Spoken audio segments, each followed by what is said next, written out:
3 a.m. on the Central Line, and this team is cleaning a mix of human hair, skin and metal that comes from the brakes and tracks. It's everywhere. The team uses magnetic wands to lift the waste into bags.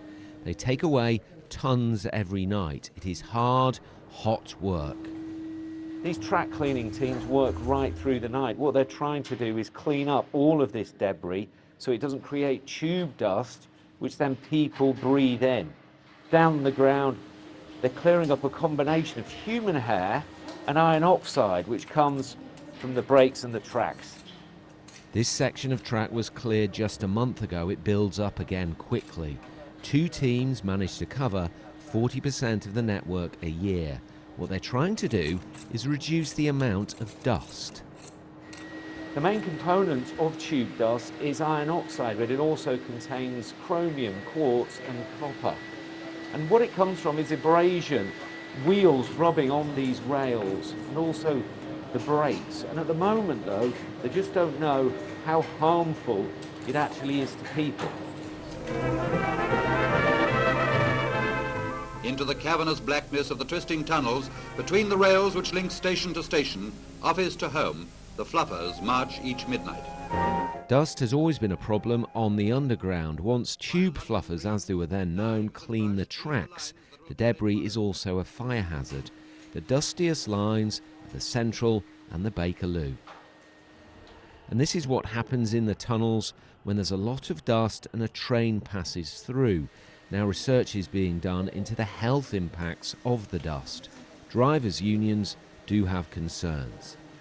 The problem is people don't know what they are breathing in and what the long-term effects are going to be. Drivers spend 8 hours a day deep down in tunnels, and of course they worry about the long-term health effects. So while TfL say they are looking at pension data, the reports from that won't come back for a long time. So we'd like to see more monitoring now and much faster action on understanding the potential health effects. If people are worried, and you'll see scaremongering headlines about research and stuff, we need to be really clear that we're doing everything we possibly can on a precautionary basis.